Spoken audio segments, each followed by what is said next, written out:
cheeseburger pasty. Tastes just like the one you get from a popular restaurant. Watch this video. I'll show you how to make it. Imagine if you could turn your favourite burger from a fast food chain into a pasty. That's what I'm doing today, and I'm going to show you how. So the first thing we're going to do is we're going to brown the mince, and as that mince is browning, we're going to add in some finely chopped onion, and we're going to let that soften with the mince. And once it's browned, we're going to come back and add all the rest of the ingredients. Now the mince is brown and the onions are soft, it's time to add the flavouring into the mince. For that, we're going to go with 1 tablespoon of tomato puree, tablespoon of Worcester sauce. We have 2 tablespoons of tomato ketchup, a tablespoon of American mustard, about half a teaspoon of smoked paprika, and then obviously salt and pepper. And we're going to give that all a good stir and let it all soak in. We actually want this to be quite a dry mince because you don't want the pastry to go soggy. Right, once it's all mixed together and you know all the flavours are together, you need to add in some finely chopped gherkins and then a couple of handfuls of grated cheese. You can use any cheese you want. I've just got this cheap and cheerful cheddar. A couple of handfuls of cheese, and then you're going to give that all a mix, and we're going to pop that to one side while we get the sauce ready. But this is just smelling incredible already. So now we're going to make the sauce that's also going to go in the pasty. So for this, you need a tablespoon of very finely chopped gherkins, and to that we're going to add in half a teaspoon of onion granules, half a teaspoon of garlic granules, half a teaspoon of paprika.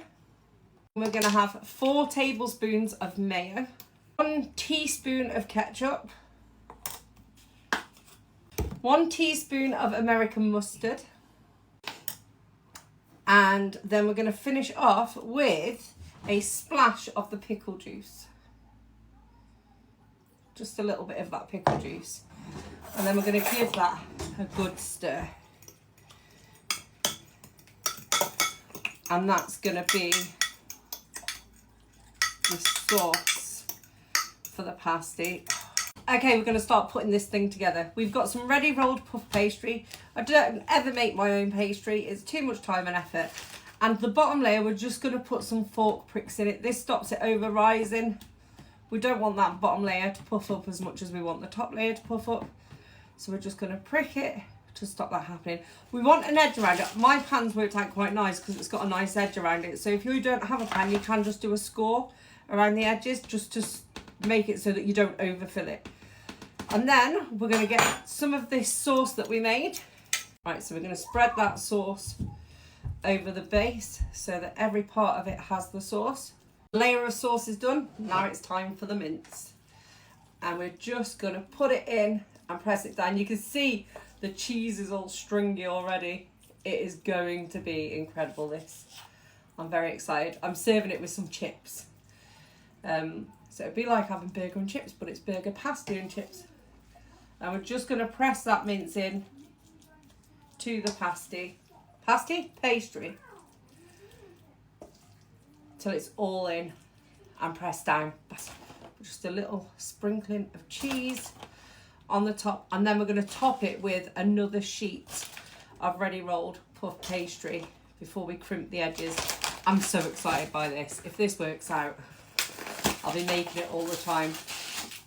Me and me bright ideas. This is like, I wonder if you can turn that into a pasty. Because I remember years ago I used to eat a cheeseburger pasty on my break at work, and I've not seen them in years, and I was like, oh, I wonder if I can make one. And here we are. So I'm going to take this extra ready rolled sheet and try to place it on top without trashing the place. Right. On top it goes. And then we're just going to crimp all the edges together. You can use a bit of egg wash around the edges to help you push it together so that it doesn't come apart. Here's some I prepared earlier. Right, we're just going to brush the edges around and then stick it together. Now we can either crimp it with our fingers, I don't know if you can see, like this, or you can just get a fork and go around the edge of your tray and press it down with your fork so that it sticks together like that. Like this. Can you see? And it looks all pasty-fied. Right, I've crimped all the edges. Now I'm just going to put a few little slits in the top to help the air escape. And then I'm just going to finish it off with an egg wash all the way over the top before placing it in the oven. This is going to go in the oven on 200 degrees for about 30 minutes. Keep an eye on it, especially if you've got an oven like mine that decides it only wants to cook one side at a time. And we will come back and show you the results once it's ready. And here we have it, cheeseburger pasty, big enough to share with the whole family. Let me know if you give it a go. Remember, if I can do it, so can you. Now I've got to dish it out for everybody.